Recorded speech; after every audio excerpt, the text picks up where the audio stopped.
Welcome to Horror Makes Us Happy, the podcast where we ask the question, what is it about horror that makes us happy? Your hosts are Steve Becker and myself, Chris Whitman, and you can find out more about us at our website, horrormakesushappy.com. Before we get started, this is the trigger warning. This is a horror podcast, so we're going to be talking about horror things, which could involve sensitive subjects such as child abuse, bad language, the R word. The F word. That one too. Many other words. Yeah, many other words. So with that out of the way, welcome to the show. Steve, what do we got coming up in the near future? Well, again, and still have about 10 people on the guest list, so not going to go through them all, but mainly authors. I think we still have one actor and director. Before we get into the current interview, just a brief word. We are doing listen parties on Discord every Sunday at 7 p.m. and Chris hosts a drawing party at 9 p.m. every Sunday, also on Discord, Eastern time, by the way. There are links to our Discord server on our webpage. Also links to Chris's horror-themed webcomic, piecesofflesh.com. And it's not on the website, but my book, A Guide to the Recovery Toolbox, currently has a coupon at smashwords.com. You can pick up the electronic version for 99 cents. The coupon code is LE69E. And I don't remember if I said it, but the book is called I did say A Guide to the Recovery Toolbox. But for today, our guest is Mr. Michael Allen Rose. He is the author of Jurrassichrist, Last 5 Minutes of the Human Race, and Boiled Americans. Michael, how are you doing? I am great. How are you doing? Doing well. Welcome to the show. Excellent. Yeah. Thanks for having me. I'm excited to be here. Our pleasure. Before we get into the meat of the interview, you want to let us know what you're currently working on? Yeah, sure. So I'm one of those people who's always working on a lot of things that I may or may not ever finish. But I'll give you some some sneak previews. So in addition to my writing, I'm also a musician and a performance artist, and I've just released the first EP from my project Flood Damage earlier this year. First EP in quite some time anyway. And it's part of a series, so I plan to release a few more, kind of playing with different genres, but sort of infected with that like classic 90s Wax Trax industrial rock kind of vibe. Okay. So that's one thing I'm kind of working on. So the second EP I hope will be at the beginning of 2024 sometime here. And nice. I'm also working on a few different writing projects, kind of dabbling around with things here and there, but the next one I can actually announce is next year from Madness Heart Press. I'll have, I guess for lack of better description, it's a fake textbook on how to give good speeches.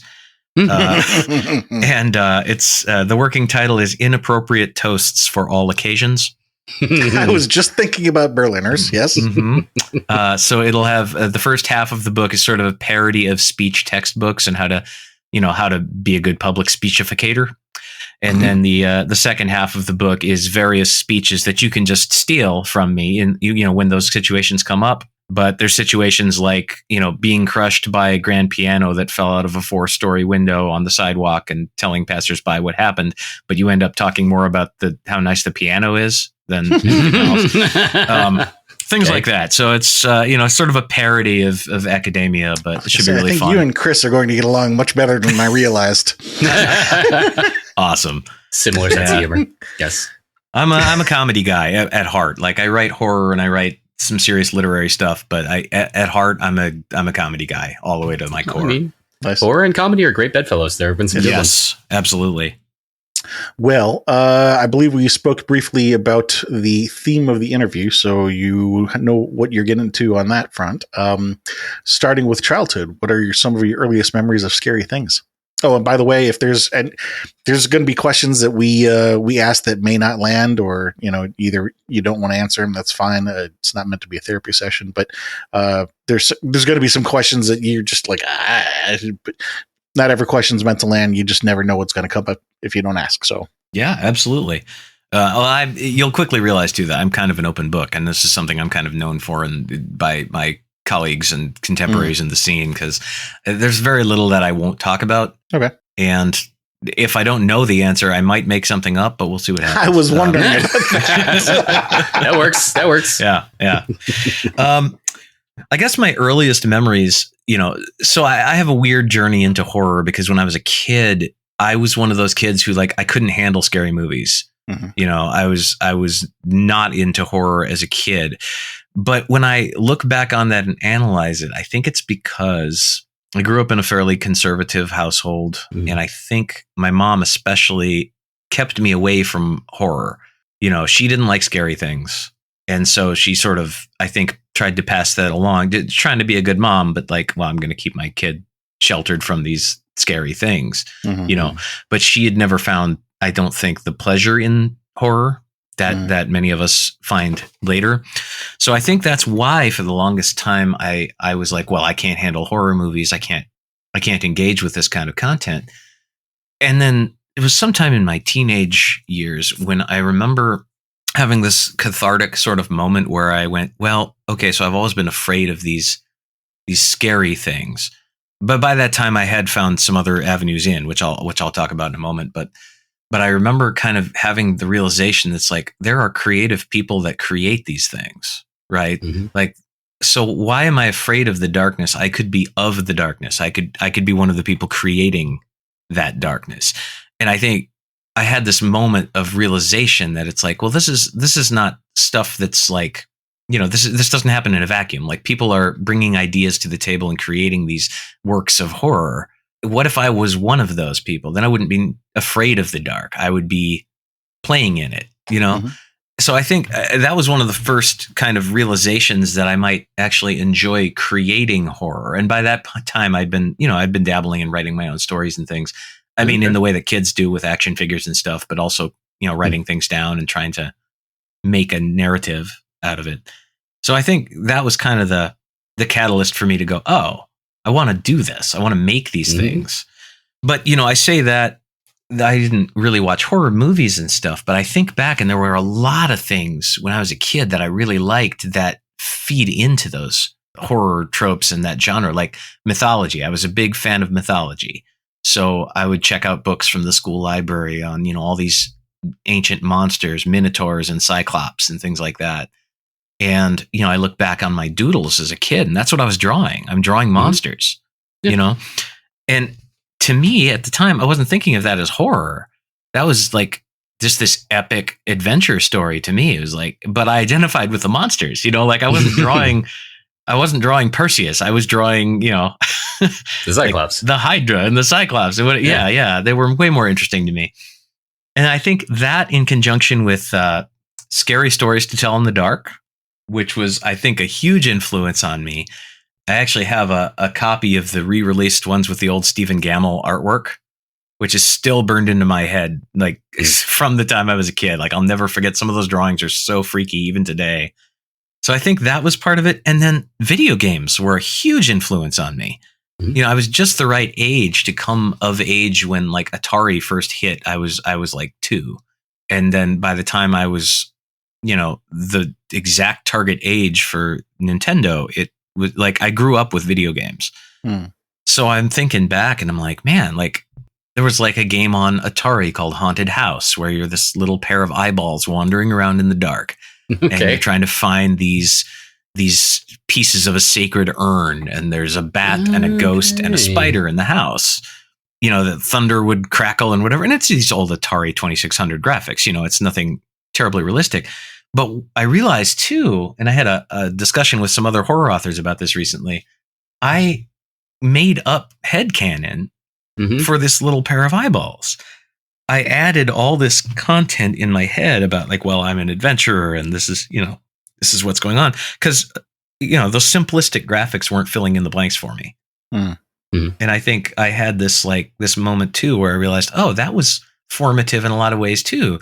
Because I loved the themes. I loved the scary theme. Like, oh, there's ghosts and there's thunder and there's mystery. And I had to fill in a lot of the details because, you know, it's not exactly narrative heavy, those early video games. Yeah, they were a little minimal on the graphics and the stories. They were simplistic in the stories. And it's funny you bring that up because that was the first thing I thought of too, is like Atari 2600 with the graphics. I mean, it's not like some of the much later interactive like Sega CD games or, you know, sorry to bring that one up, but Night Trap. But yes, exactly.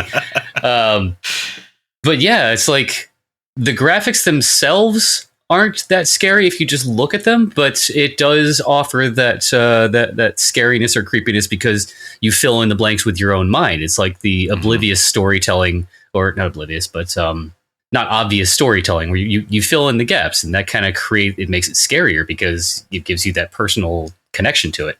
Absolutely. And how many times have we heard horror creators say, it's not what you see, it's what you don't see. Yeah. And with those minimalist graphics and things, you're having to fill in a lot of what I don't see. Right. There was no background or anything like that in that haunted house game. It was just black. Mm-hmm. And it's like, well, what's in the darkness? Mm-hmm. Yeah. The interesting thing to me is how, there are multiple genres or even media, I guess you could say, that, there are people in this world who have strong imaginations, and there are people who don't. And the people who don't need the visual stimuli to I guess, make the connections that they would connect. And so, if you go back into the 70s and 80s and even early 90s, there are multiple examples of things like this where, like, books, there are people who won't read a book, but they'll watch a TV show or a movie based on the book. There are these video games that don't have the context. D&D, it was Zork. I mean, absolutely. For video games. Comic books, there are people who wouldn't want to read a comic book, but now Marvel's, MCU is massive. There's just multiple examples of which, it's, do you have the imagination or not? Absolutely. Well, and you mentioned Zork. I still remember you were in the dark being eaten by a grue. Mm-hmm. And it's like, well, what does a grue look like? It's not telling me. Now I've got this thing in my head that's a grue. I've created a short, fat, monster bald man myself. with like little spindly legs, and he's surrounded by these yellow guys.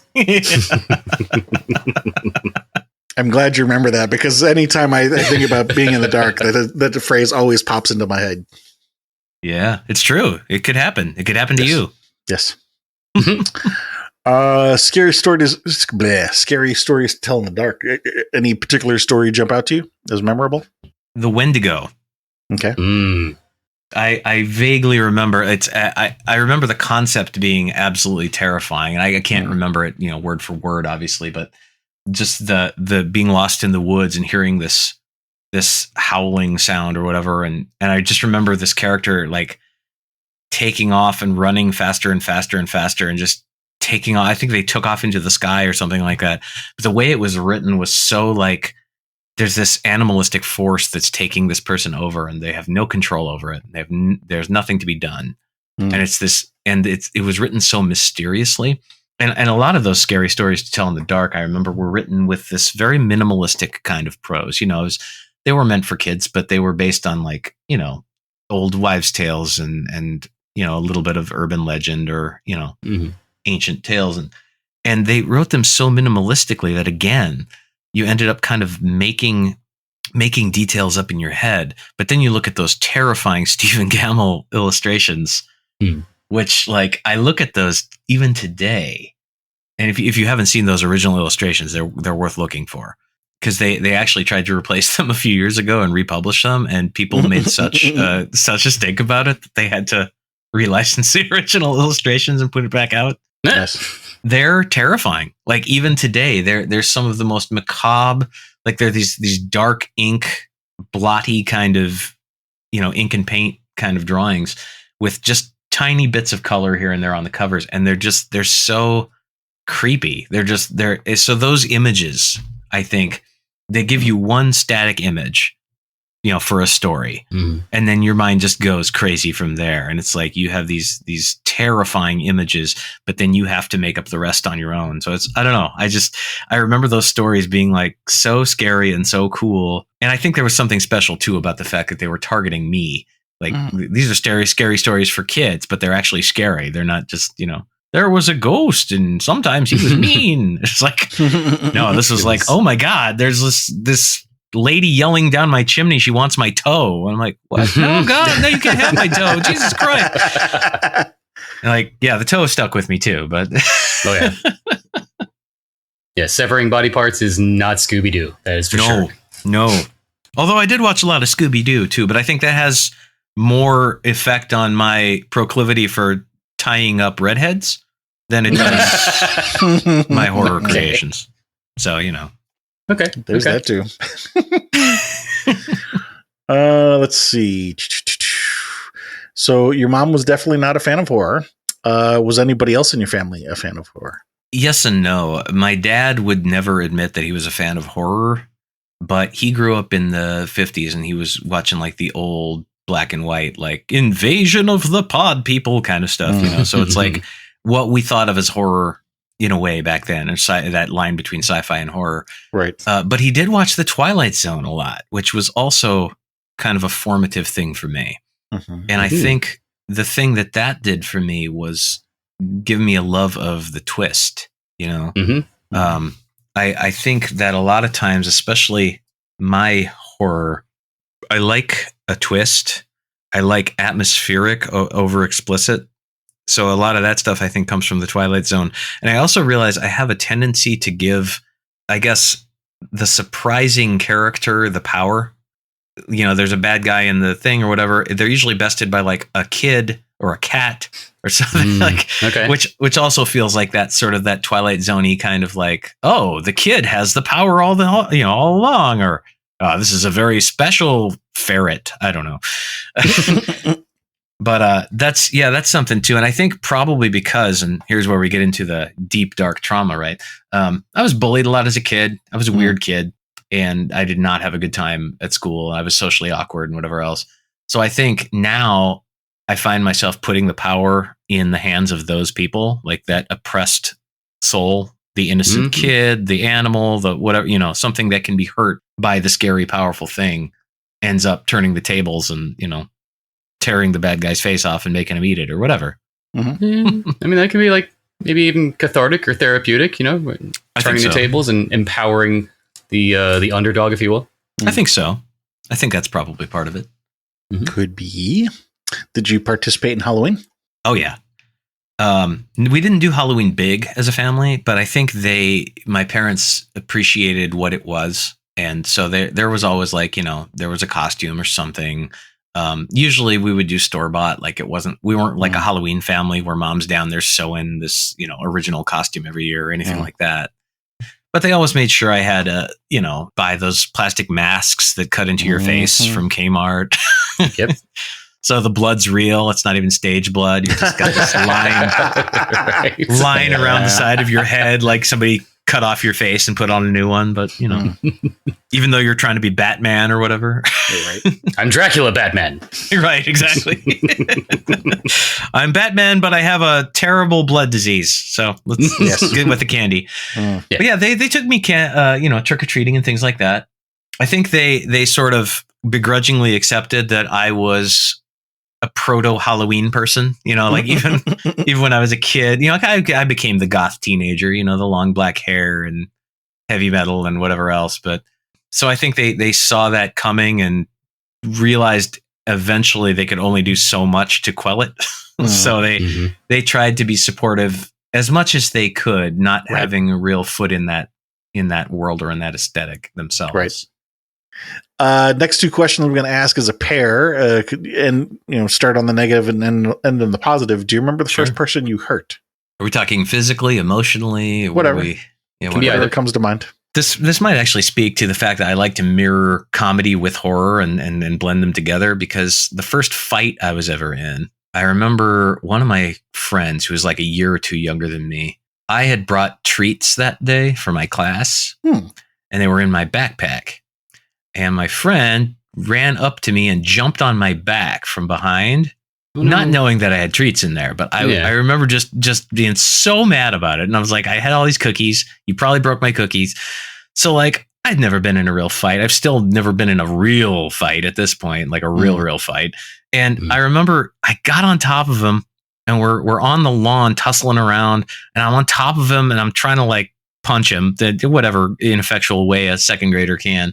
And I just remember we must have looked so pathetic and ridiculous because the school principal walked by like two kittens. Yeah, he looks down at us. I'm on top of my friend, like straddling him, trying to punch him. And the principal looks down and he goes, "Keep off the grass, boys." And then he just keeps walking. And we both just stopped. Just kind of just like watched him walk away. And I think we realized in that moment, like how pathetic whatever it was we were doing was. Cause like, wow, that's the commentary. Okay. We should just stop. Let's just cut our losses. His snide comment was more diffusing than actually physically separating you. Like, oh yeah. Okay. Keep off the grass, boys. Jesus Christ. All right. Damn. Because you're clearly not hurting each other. Right, exactly. We were doing more damage to the grass. Made the mistake of trying to take a sip. Willie's going to be so mad. He rolled over his freshly seeded lawn. Monsters. Yes. So the sister question to that is, do you remember the first person you helped? That's a really interesting question. I think I've always tried to make sure people were comfortable around me. You know, it's a form of hypervigilance. Like that's a thing from when, you know, because I was scared of aggression when I was a kid. My dad was ex-military. He would yell. I would cry. You know, like there's a lot of that back there. And you know, I was never physically abused or anything like that, but I was in constant fear of, well, dad's going to blow up about something. You know, so I think I was always hypervigilant in the way that I'm like, well, if I make sure everybody's happy around me, they're less likely to suddenly explode. And I still do that. I never understood, to some degree, I never understood cruelty. And I'm still want to say things like, I said it just the other day to somebody at the library I was having a conversation with, like, it's not hard to be kind, but people tend to choose cruelty sometimes. And I've never really understood why. So I think I've always been a helper in that way, because it's like, it's not hard to be a decent human being. I really believe that. It's difficult to be cruel. It's easier to be kind, and it's easiest to be indifferent. Yeah, that's true. It depends on the person. Yeah. Some people find it easier to be cruel than kind. Yeah. Oh, yeah. It's hard for me to fathom that, I guess. And I look at it and I'm like, well, what exactly are you getting out of that? Because I mean, like, you know, I dabble in the music industry too, and there's lots of assholes in the music industry. It's all about what you believe to be appropriate in a given situation. Yeah, that's true. But it's like, I look at people and I'm like, well, okay, so you got a short-term gain out of that, but everyone's talking about how much of an asshole you are. Like, what are you actually getting out of this? Because I'm in this for the long haul. I didn't say it was wise. Right. That's fair. Fair point. Did you ever have any scary dreams or reoccurring dreams when you were a kid? All the time. That you remember? Yeah. Oh, yeah. I used to have a dream journal. I kept it for a while. Really? Cool. I would write down the nightmares and stuff. I don't know whatever happened to it. It disappeared. It might be. I have a sneaking suspicion that my mom found it one day and was so horrified that she just like disposed of it and never spoke of it again. There was actually, I got to the point where I had them enough and was sort of familiar enough with waking up in a cold sweat with a nightmare or whatever, that I learned to lucid dream. Through that. And at one point there was a reoccurring character that I in my youth I referred to as the Dream Master. Was this before or after you had seen Nightmare on Elm Street? This was before. All right. So coming up on the show later on, then it's like, hey, wait a minute. Yeah, exactly. Hold on. I know that guy. No, but no, it became a thing where I was like, I would find myself in a really surreal situation. Like I remember one that was like, I was in this garden full of snakes, and there was like this, I don't know, just lots of weird stuff happening around the neighborhood. Giant lawnmower chasing me or whatever. Yeah. And I summoned the Dream Master, and I'm like, I'm just like, dude. No. Let's. Why are we even bothering to do this? I know I'm in a dream, so let's just cut the shit, basically. You know, and that's not how I said it back then, but that's essentially what it was. And then he's like, oh, okay, and then I woke up, and that became kind of a weird defense mechanism where if I realized I was in a dream situation, I'd be like, all right, you got me, pal, but now I know I'm in a dream. So going on with this nightmare is pointless because. Neither of us is getting anything out of this. Right. I didn't learn how to lucid dream until I was probably in my late 20s, maybe early 30s. It's funny because I'm now in this sort of like adversarial thing with my dreams where if I do start to recognize that I'm in a dream that's lucid, my subconscious then does something in the dream that will piss me off really badly because when I get angry about something, then it wakes me up.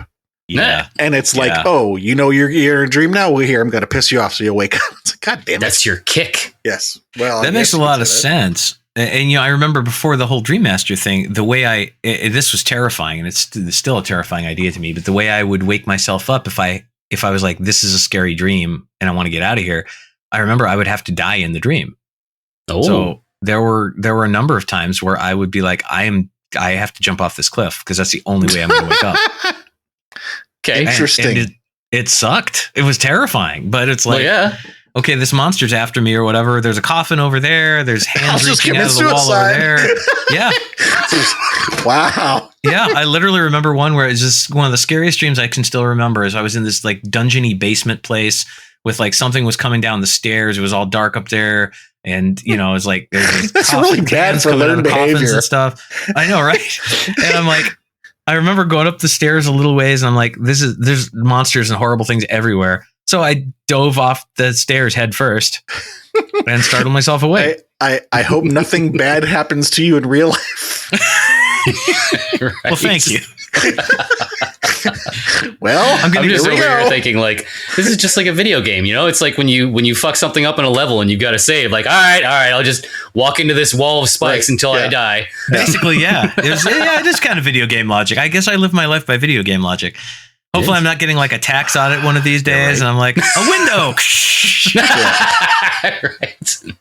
At the end of the game, it shows how many times you've died. Wow, that's a lot. My stats were not the best. Might want to improve that one next time around. Yeah. So moving into teenage years then, you had mentioned there was this experience where, it was sort of a dividing line where like, oh, wait, I could do this and, enjoy it. Mm-hmm. Was there other horror media or experiences in your teenage years prior to that you remember?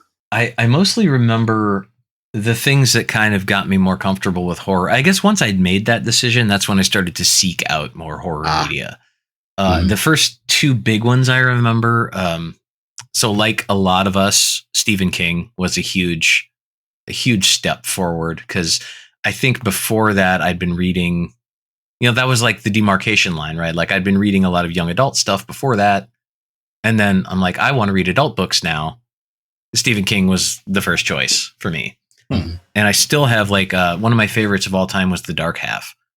I still have that in my head now. And I think it's the first time I ever experienced knowing what a teratoma is with like the teeth and the hair and whatever. And like, he's discussing his twin or whatever, like as part of him. That image was just so shocking and disturbing to me, but I kind of loved it. Like, I think that's when I learned to like horror, where I'm like, God, that's fucked up. But right. It's like the fascination of something that's so fucked up. Yeah.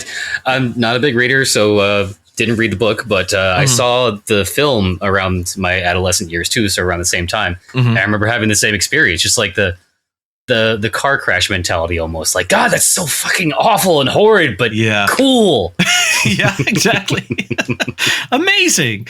Yeah, yes. I think Stephen King. So I started to read some, and I read like The Stand and Insomnia and a few others like back then, and then I started to seek out some of the movies and things too. And I think Hellraiser was one of the first series that I really dug. Which, go figure, I became a sexual deviant and a horror author. But as one does, right? But Hellraiser was one of the big ones. Clive would be proud. He would be. Yeah. He would. That was another one of the first adult books I read was Everville. So I started off with Barker too. And nice. That probably warped me in the right ways. But yeah, I think I became fascinated with the imagery of horror. And I think I still love, like, I think about some of the things I like industrial metal, and horror and the BDSM culture and whatever else. I'm like, it all ties into that. Like, I like leather. I like spikes. Let's put them all together in a big bucket and see what we get.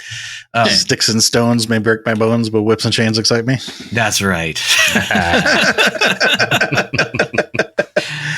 My partner's going to be listening to this in her kitchen. She's just going to be shaking her head right now. And then she'll be nodding her head, but then she'll be shaking it again. Little of both. Yeah. So it's interesting that you said, I want to read adult books, and then you went to Stephen King. He's an adult book. But I mean, he could have selected any other adult book. I mean, I suppose so. I think so. I remember I joined one of those. This was back in the day when you could, if you were smart, you could rip off companies like Columbia House or BMG and like get the 12 CDs for a penny, and then be like, "Sorry, I'm under 18." And they were like, "Arg, foiled again," But I did join the Book of the Month Club for a while. And I remember browsing through their catalogs and stuff and just, I don't know. I was already into things that were fantastic and weird and kind of out there. So it just made sense, like I remember the first, it was like 6 books for $1 or whatever. And I remember at least, let's see, one was Nightmares and Dreamscapes by Stephen King. One was The Stand by King. One was Everville by Clive Barker. I'm interested in what you said about already being into things that were weird or fantastic. I think a lot of that, again, came from video gaming. I was such a big game kid. And I had a YouTube show for a little while with my buddy Danger Slater called Arcade Anomalies, based on a series of articles I had done for a now defunct magazine called Baboo 691. But basically looking at old arcade games and especially like weird, obscure ones. And they're so bizarre. Like literally, like, okay, you're a fat Japanese politician punching Michael Jackson before, trying to not get caught by your Secret Service, who will immediately change into S&M gear and whip you. But you have to grab enough gold bars and leap over the logs before your doppelganger unfreezes from a statue and chases you down. That's a legitimate. Sounds like a Japanese game. Yes, that is a game. Okay, that's a legitimate. I'm just wondering if you're making it up this whole time. That is an actual game. That's a game called I'm Sorry. And and you can it's an arcade game. It's that's a legitimate plot summary of that game. And like I was playing all these different games, and I still do that, and it's like, especially those old ones, they're such strange, just bizarre things. I mean, you think about even Pac-Man, right? You're a yellow circle gobbling up dots while the ghosts of your enemies chase you around an endless maze. That's weird. That's really strange. There's nothing realism about any of that. Right. So it's like, we were weaned on that. So I think always I was like, I'm looking for something different. I live regular life all the time. Like, give me something that's going to take me out of that place and give me some escapism and, give me something different or new to think about. In your teens, was there ever anything that happened in real life that you really were afraid of? I guess, honestly, just interacting with people at school and stuff. I was, like I said, I was the weird goth kid, and this was, I was in the middle of North Dakota. So I'm growing up in a fairly conservative, small town kind of environment. I had befriended a lot of the other outcasts, like my friends who were like LGBTQ who couldn't be out because they'd get their asses beaten there, right. Or my friends who were in punk bands and stuff, which I started to, do too. And it's like, and I realized like, I identify with the outcasts more, and I want to champion those people. And if I can become one of the cool adults I see doing this stuff, then I can help, like I can make society better for us. And I remember it was 1995. I somehow convinced my parents to give me and my friends a ride to the Bismarck Civic Center, capital of North Dakota, because White Zombie was coming to play. And they didn't do their research ahead of time, thank God. And they took us down there, and I saw my first real, like, showy, horror-tinged heavy metal show. And I remember standing there, like, if I ever get to speak to Rob Zombie in person, I will tell him this. I've seen him a few times in concert, but like if I ever get to meet the guy, it was so instrumental in shaping who I would become, because it's the first time I saw like a full-grown adult doing this crazy, over the top, mad, chaotic stage show thing that was just like unabashedly evil in a really fun way. And just like this, like, you know, it's all like giant robots and crucified clowns and fire shooting out of, you know, zombies and whatever. I'm like, you can do this with your life.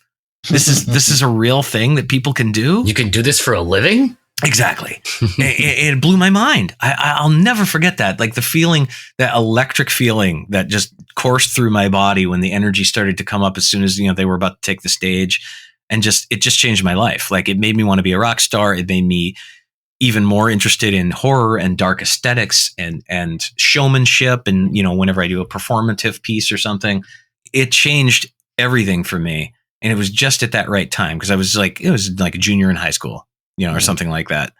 Perfect in that formative kind of teen time that I saw this happening and went, wow, the world is bigger than I have been led to believe. And I want to get out there and I want to see it and I want to embrace it and I want to find these cool things in it and be part of it, you know? It's funny that you say that, because, you know, one of the comments that I was thinking about is, you know, we hadn't talked about it until just, you know, a moment ago when you mentioned that you grew up in North Dakota, which is a bit out of the way, shall we say. Yes. And then to say here, you know, a second ago, the world is bigger than you've been led to believe. That's those things kind of gel together nicely, I guess you could say. And also kind of funny, because the next question was going to be, you know, have you ever had any moments when you in your teens when you felt completely calm or safe or at bliss? And talking about this concert sounds like it was definitely one of them. I would say so. I think a lot of my moments of bliss over time, you know, have been related to music or seeing a show that really just absolutely struck at the core of who I am and who I want to be. And I think, you know, I think the arts, I think literacy, I think things like that are so incredibly important. And it was so powerful to me to see people making a living at it. And especially those people who were doing stuff that was different. You know, this wasn't the kind of stuff that I see like when my parents watched the Grand Ole Opry on TV or whatever. This was something wholly other. And the idea that people could be different and weird and out there and just do these over the top things that made them happy, that made other people happy, that connected with people, like that was so impactful to me. And I think I will always champion those things, you know, like there was a Beyond the Book festival recently in Indiana, in this tiny little town, and called Knox. And I got invited along with, there were about 40 authors total. A lot of us went down from Chicago. They had some come from Indianapolis. They had just kind of cast a wide net. They had contacted the Horror Writers Association in Chicago. They're like, can you send some people? And we went and we had a great time. They had so much passion. This little teeny town on county library system, but they had so much passion. And I was talking to one of my colleagues and I'm like, thinking about my own background, I will always be the guy who will drive 2 hours to some little tiny town in the middle of nowhere if I can be the cool thing that goes there, because I remember being the kid on the other end of that and going, why doesn't anything cool ever come here? Why doesn't anything that I identify with ever show up? And I think back to that White Zombie concert I mentioned. I remember Rob saying from the stage, he's like, you guys are awesome, blah, blah, blah. We'll be back. And my friends are like, well, they always say that. I'm like, no, I think he meant it. And I'll be damned if he didn't come back over and over again, every tour, like nice. Zombie hits North Dakota, because he gets it too. There are kids out there like I was who are like, nothing cool ever happens here. And I'm different from everybody around me. And I don't have anyone to identify with. Don't I deserve some kind of connection? You know, don't I deserve something that shows that it cares about what I think or what I want? And if I can be that in the world, that's amazing to me. Like even in a small way, if I can be that for some other kid, that's all I want out of my life. Makes sense given where you came from. Well, and like you said, it's that, you know, do you remember a time when you helped someone? And this is, to me, this is a really, maybe not the most obvious way to help people, but I think it's incredibly important because people need to feel seen. They need to feel like they're connecting with something bigger than themselves. And just to be a tiny part of that is honestly, it's an honor. Like, it still blows my mind that I have, fans, like people paid for the things that came out of my head. I will never take that for granted. I'll never take that for granted. Yeah. That touches on a question here that we will get to in a minute. So I made a note for that. Moving into adult years, what are some of the books or movies or media that have jumped out to you as being impactful in your adult years? Oh my God, there's so much. So I have the curse of the slightly competent, where I've made it far enough now into the profession where I have a lot of friends who are also content creators. So I'm trying to read all of their stuff. And like, I went to StokerCon with, whatever number of books that I was trying to get rid of. I actually came back with more books than I had gone with. Yeah. Like, oh my God. So my, if this was a video podcast, I would tilt my camera right now because there is an entire bookcase in my office, like one of those Billy bookcases from IKEA that is now getting double stacked, like books in front of other books. The entire case is my to read pile. Yes. And I have one as well. It's, you get it. It's a good problem to have, but well, the funny thing is, like, I felt really bad about it because a couple artists or authors were giving me books, and I'm like, to be fair, I've also had a bunch of other things pop up in my real life that have been very time consuming, and I'm like, sure, I can't. It's like I said, it's a good problem to have, but it's still a problem. Yeah. But I guess what's thrilling me these days, I still read a lot of Bizarro because that's the scene I came up with. One of my favorite authors on that side of things is probably, like, I love Danger Slater. He's a good friend of mine, but I love his writing. Laura Lee Barr does amazing stuff. I am happy to see so many of the people that I came up with, like, exploding, like Gabino Iglesias, who's become an absolute phenomenon in the last year. He's just blown up. We came up together, like, as writers. Like, he attended the first few Bizarro cons. We sat next to each other, and this was like when each of us were getting our first novella put out, So, like, seeing people that I know, that I like, that I care about succeed wildly is an awesome place to be. Cool. So I'm reading a lot of indie horror these days. Like Gabino, Cynthia Pelayo is one of my new favorites. She's a Chicago author, first ever Latinx winner of a Stoker Award. Yep. I was there. She's awesome. So I've been reading her. Gosh, let's see. Tenebris Press is putting out a ton of cool stuff right now. They're one of my favorite small presses currently. And they put out one called One Hand to Carve, One Hand to Hold, which is sort of a beautiful body horror about a cadaver that wakes up on the slab that's been bisected, but left and right halves wake up separately. Ooh. And they decide that they must be brothers because there is nothing else for them to be. So they sort of escape the mortuary and they try to live normal lives as half bodies. But one of them wants them to stay together forever because that's what they're supposed to be. They came from one person. The other wants to experience independence. And it sort of becomes this weird exploration of toxic relationships through body horror. And it's strangely beautiful. So I really like it when people take a really heady literary or philosophical concept and can tell that through, like, weird, bizarro horror comedy, like any kind of more visceral thing. They're giving you these heady concepts, but they're telling it in a really visceral genre that hits you in the gut before you have a chance to even process it. Like, I think that's such a cool trick. Yeah. So that's another one that I read. Crum Croc was an interesting one too. I think that was Tenebris Press as well, which is about an Irish folk horror. I'm going like full Vince McMahon meme here. Just like each thing you mentioned, it's just like, yes. Oh, yeah. Yes, oh, yes. For sure. Crum Croc was cool. It's like a ritual's gone wrong and everyone's blaming the local pagans. And they're like, we didn't do this. Right? Like, we would have done it right. You guys fucked it up. Right. So it's like there's corpses walking around and everyone's like, that's not normal. And so it's kind of this, like, this weird small Irish town. Like it plays into the politics of small town kind of life where everyone's kind of blaming each other, but it's like somebody did this and you're kind of trying to figure out who made this happen.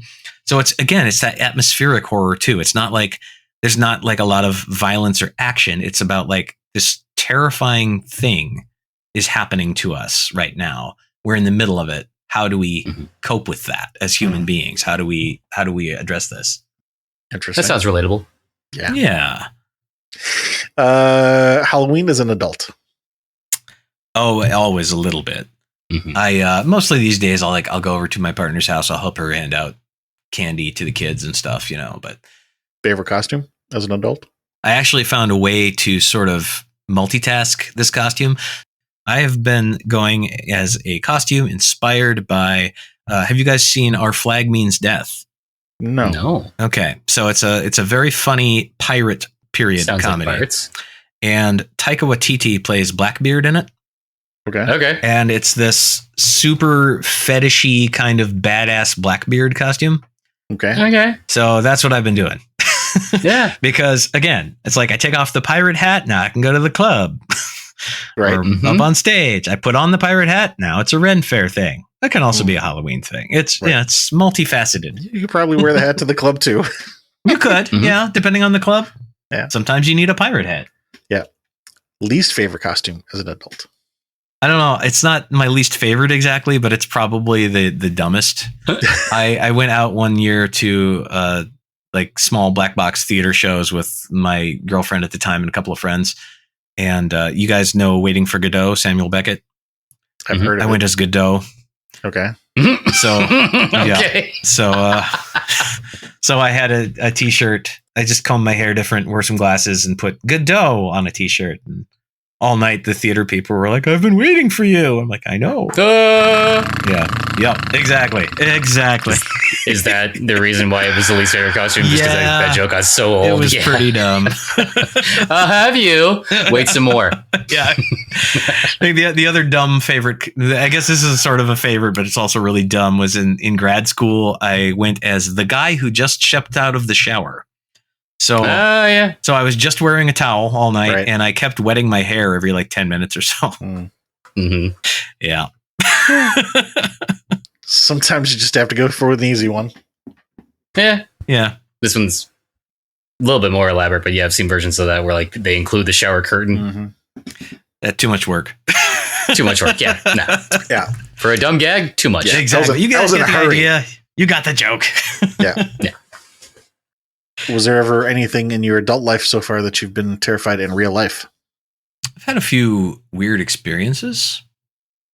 Yeah, do tell. So the most prevalent one that I can recall was in graduate school. So I should preface this with, generally speaking, I'm a skeptic. I don't necessarily believe in the supernatural as such. But I do believe in that we are incredibly naive when it comes to how our own brains work, and that there are plenty of inexplicable things that happen to us that may or may not be, maybe it's a weird synapse breaking in your brain, or maybe, or your senses don't understand what they're seeing or whatever.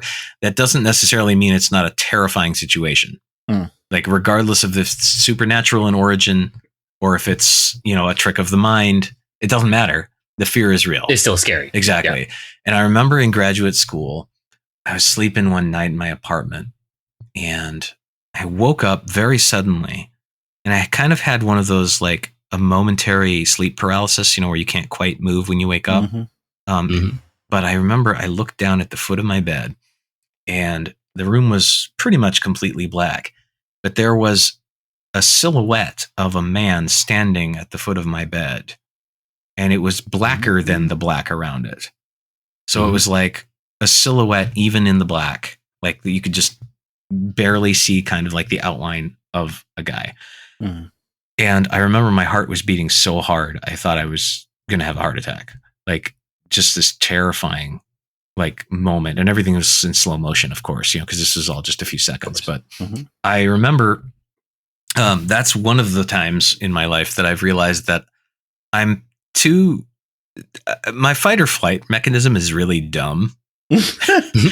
Okay. Because it always goes to fight, no matter what's happening. Like if I was being chased by a threshing machine, it came as a surprise. I'd be like, "You son of a bitch," and then I'd get threshed. I challenge you to fisticuffs. Exactly. Inanimate object. That's right. So I yelled to the point where it actually hurt my throat, that roar, and I leapt off the foot of my bed toward this figure, for lack of a better term. And then I was just kind of on the floor, holding my pillow, looking around, just listening to my heartbeat.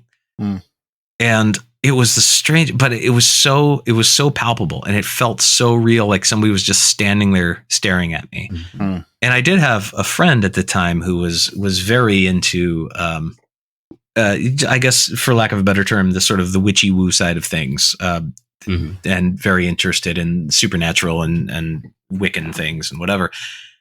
His assertion was that I had scared off an entity or a psychic vampire or something like that had not expected me to fight back, attack it. Yeah, I'm like, oh, well, you know what? I'm fine with that. Yeah, that sounds fine. That sounds fine. Whether it was real or not, it had a good end result. Yeah, yes, whatever it was, whether I made it up or whether there was a demon standing there, I scared the crap out of it when I leapt at it screaming in the middle of the night. So and fell on the floor. Yeah. So it worked out, The fuck is wrong with you? Yeah, but I do remember the fear being incredibly palpable. That was the weird thing to me is whether or not it's a trick of the mind or whatever. The physiological response was so strong. Yeah. That is one of the things that kind of coincides with sleep paralysis situations is the figure standing at the foot of the bed. Yeah. Wow. That's wild. Right? Give you a few chills. Yeah. Has there ever been a time in your adult life when you felt completely calm or safe or bliss?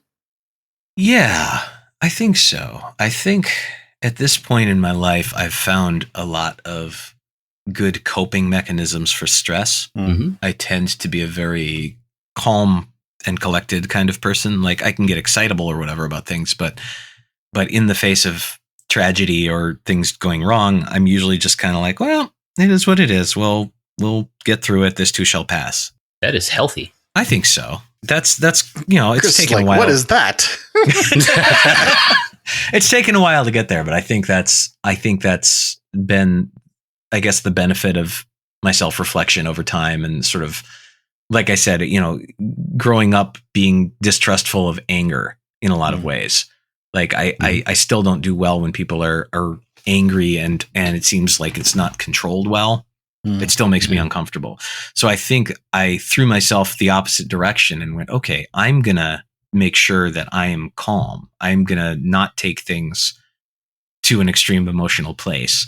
And whether or not that's healthy, I don't know, but I would say that in that respect, I find a lot of things to be like a safe, calm place. Like when my girlfriend and I will go visit my parents or something, or we'll meet them somewhere and we'll do an Airbnb, out in the woods or something. And that moment where I'm I get up in the morning and I go out on the little porch, it's just woods and I have my tea and I'm just sitting there. And just kind of listening to birds and looking at a tree and having tea.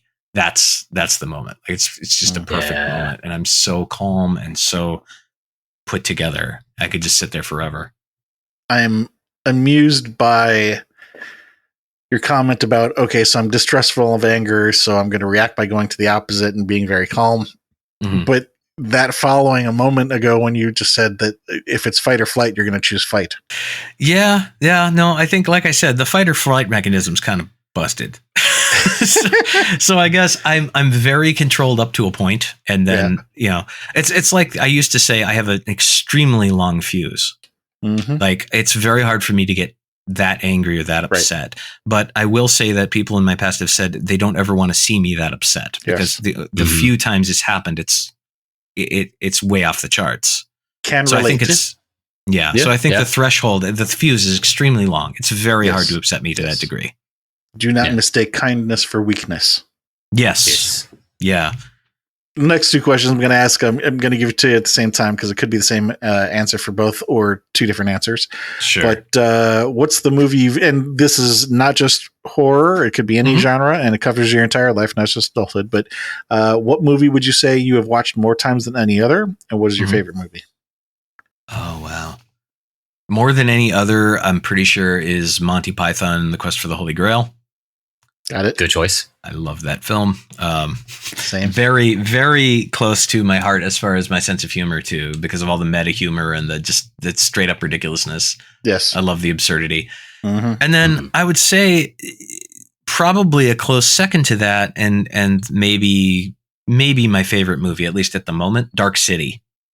Yes. I loved Dark City, and I think it never, to me, it never got the acclaim it should have. Like, not really. It didn't. Like, did it? Right. Did it come out around the same time as something else? Because I can never understand overshadowed by Matrix.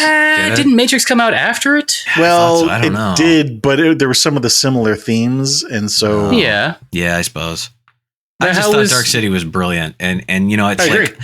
And I look back at it now, and you know, it's one of the only, as I understand it, it's one of only two movies that Roger Ebert ever wrote a full essay about how it was a great movie, and the other was like some ancient, like it was one of the big classics, like Citizen Kane or something like that. Right.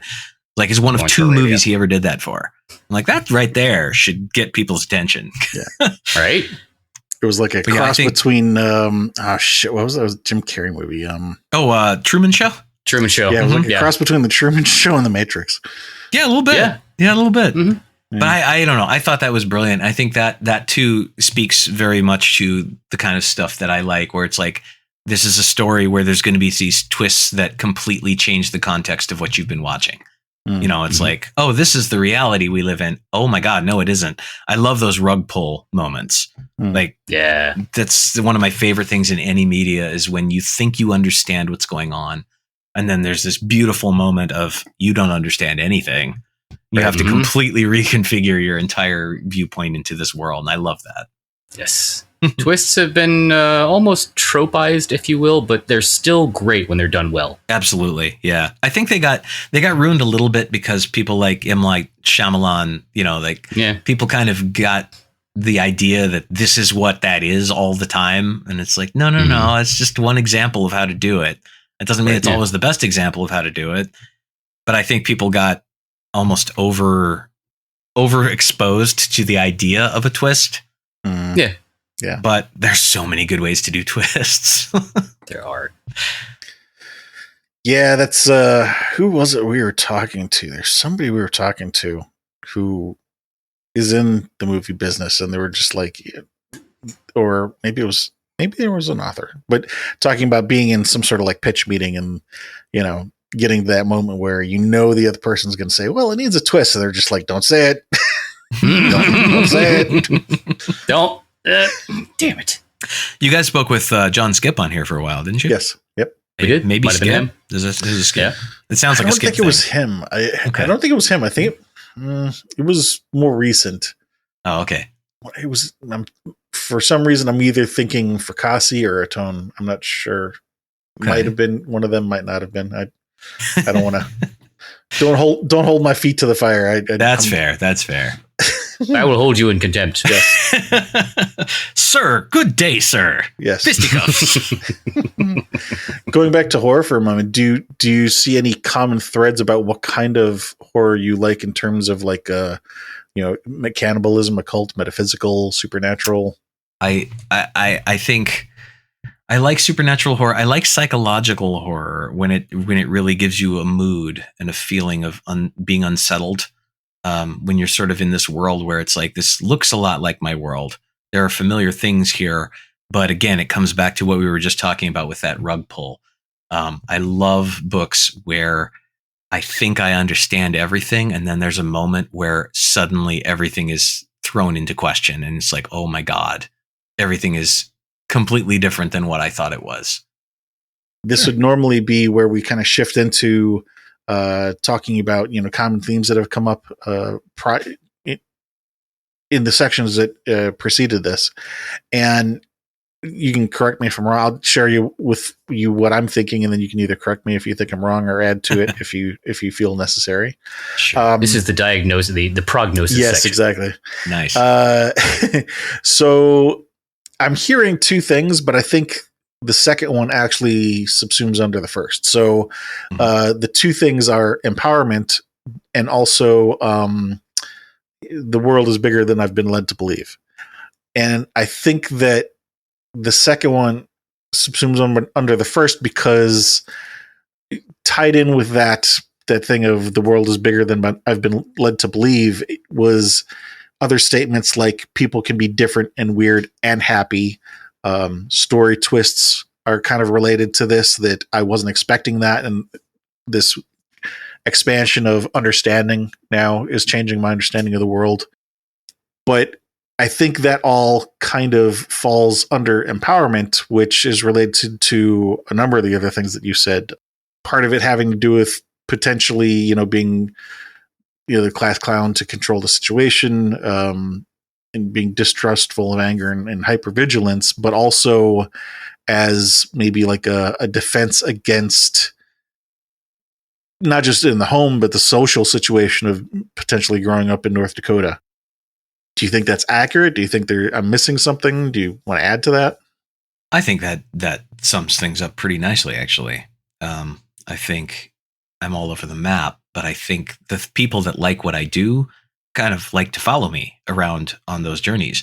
And I think the common thing where with each of the points on that map are that, yeah, you're right. I think I like to find strange things, unusual things, and I like to empower those misfits and those weird situations with some agency and some power that they might not have in sort of the more traditional scripted view of what the world is or what society is supposed to be. Maybe another thing I could say is nonconformity in the face of conformity. I think that's a great one. I remember there was a time in graduate school where we were sitting around the table. I went to graduate school for playwriting. And we were sharing some of the plays that we'd written recently with our colleagues and talking about different things. And one of our advisors brought in a Jungian sort of analysis test that had been modified for creatives. And we all kind of took it just for fun, but something to talk about.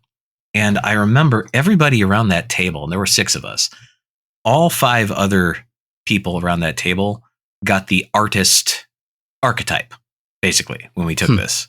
And which made sense. It's like, okay, we're all artists and we're taking this as artists or whatever. I didn't. I got the iconoclast archetype, which I found really interesting because I'm like, well, it's important to me to do this art, but maybe it's about why I'm doing it. Because I think a lot of them were doing it like a lot of people do, where it's like, I want to make this art and I want it to be a hit and I want those accolades that come with it or whatever. Yeah. And of course, I want this for fame. Right. Whereas you did it for more of a purpose, it sounds like. Maybe more of a tearing down the institution a little bit and just being like, no, there's room for other stranger things here.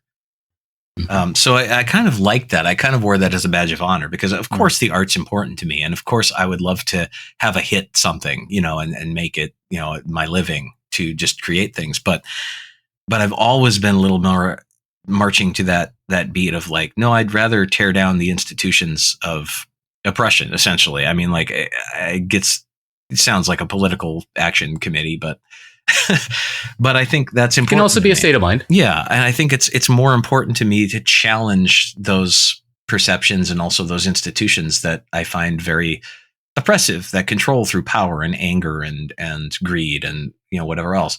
So I kind of love that because it speaks to that empowerment thing that you had mentioned about what I was talking about, what I am attracted to. But it also, it gives me a purpose in my own content creation where it's like, no, I want to make good art that people like, but I like to tweak. I like to thumb my nose a little bit at authority and while the I'm at powers it. that be. Yeah. I think that's almost more important to me at the core than just making a thing. So then the follow-up question to that would be, any idea why you like that? Again, I think it comes from being a kid that felt very different, that felt like, well, why can't there be things for me? Why is everyone mean? Why is the world the way it is?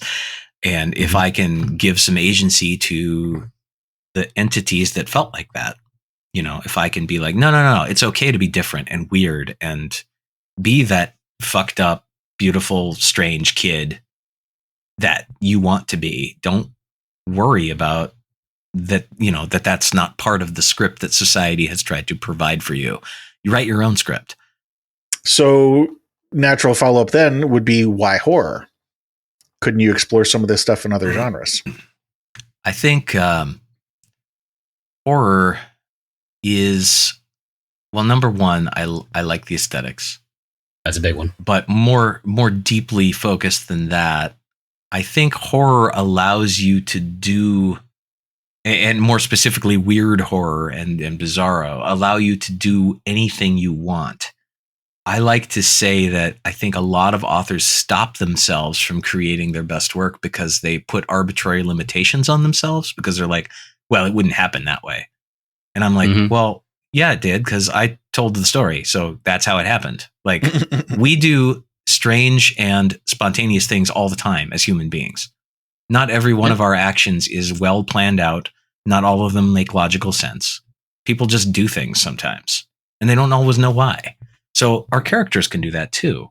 And I think in horror, you have such a huge palette of things to explore, where you can bring in the supernatural, you can bring in an alien, you can bring in a monster, you can have people practicing weird ritualistic, behavioral patterns or whatever. That's like, and it all makes sense and it all serves the story. So I think it just gives you such a rich palette.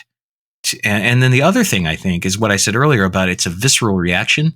That's such a powerful thing. If you can strike someone in the gut, with, again, comedy is my other true love. If you can strike them in the gut and make them react without even engaging that upper part of their brain first, that's an awesome, awesome thing. Like, you can have someone react and they don't even know why they're reacting yet until they sit and reflect on it later. That's powerful and such a cool thing. Not exactly something that's as easily attainable in a rom-com. Exactly. Yeah. Because most other genres, horror and comedy are two of the few, and sex. It's pretty much sex, horror, and comedy that hit you in a place that's way deeper. It's your lizard brain. You're not sitting and analyzing the thing before you react. You just react. And then you have the post-analysis to, figure out why you reacted the way you did. So is there something about the topics that you explore in horror that can't be explored in sex or rom-coms? Or comedy, I think was the other one, not rom-com. Yeah. I guess it's also a matter of exploring darker moods, because I think those are things that people are afraid to analyze. People like my mom, and I love her to death, but again, she's not a horror fan. She doesn't want to think about the negative things. And I saw the same thing in growing up in the church, or growing up in, in this conservative kind of community. We don't talk about the negatives. We don't want to face those things. We don't want to talk about things that make us sick or sad or upset or whatever. I'm like, but why? That's part of the human experience. Like, why can't we talk about those things? So I guess that's why I want to explore those things, because it's like, maybe that again is an iconoclasm thing, where it's like, I'm going to rebel against this sort of strict, we don't discuss these things, by explicitly discussing these things. I'm very, very out and proud when it comes to horror or sexuality or comedy or any of those things, because I don't think we should be unable to discuss things that are part of the human experience. Right. I hear communication is important. I read that in a Vogue. That's what they say. Vogue's got some good advice. They really do. No, but that's a key point. Communication is a important and a important failure point in a lot of things in storytelling and life. So if a genre lends itself and makes communicating things that are considered taboo or just that you don't discuss easier, then that's a strong point of it. I think so too. I think the idea that we have to cut ourselves off from such a huge and important part of being human seems just crazy to me. You know, so it's like I guess I'm fighting back against that in my own small way, going, no. We should embrace the entirety of what it is to be human and discuss these things in the time, whatever short time we have here. Let's explore what it is to be here fully. We have had some pretty good summaries in the past. I think this might be the first time that we've had one that is summarized into a single word. Iconoclasm. Is it empowerment? I bet it's empowerment. I was going to say okay. Iconoclasm, which I like that. Yeah, no, I like that one better. Yeah. Is there anything you've thought of during the call that might be relevant that hasn't come up? Maybe conversation, you thought of something and the conversation took a left turn? I have had a wonderful time discussing all this stuff with you guys. Like, it's so much fun to discuss and analyze intellectually what you do and why you do it for me. Like, this has been an absolute blast. Like, I love this kind of thing. We don't often get a chance to turn inward and really analyze why we do what we do or why we like things. Yes. I think that's an important thing to do. And I think that strikes at the heart of the last question we were discussing, where it's like, why would you not want to understand more about yourself and why you're motivated to do the things that you do? There are a lot of people who are afraid of that. That's true. Hey, you know what? No fear. No fear, baby. You got to jump out of bed at that demon and tell that mugger to duel you at dawn. That's right.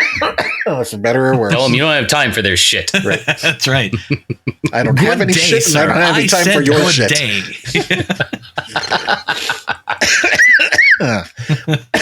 Excuse me. Oh my. It's been a pleasure speaking to you. I'll get together with you offline to put together a bio page and get links from you and all that kind of fun stuff. And sure. Talk to you about potential, what's the word I'm looking for? Referral stuff.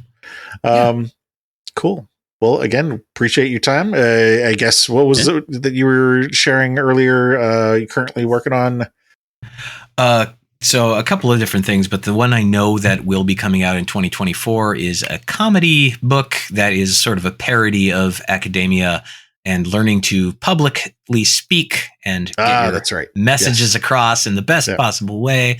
The working title being Inappropriate Speeches for All Occasions. So that should be coming out in 2024. Also working on a couple of horror novels that I'm hoping to finish and ideally sell somewhere and see published. So lots to come. You can always find out more about me at my website. And I try to keep people updated on the social media as well. And I'm real easy to find. So anybody who's interested in what I'm doing, please reach out and say hi. Yeah, and we'll have links to all that on the bio for you. So thank you to you and to anybody out there listening. Please do come visit us at horrormakesushappy.com. We got a lot of stuff there for you to check out. Links to Discord, Patreon, merch, bio pages for all our guests. And if you can, please support us in one of those methods. If not, tell a friend.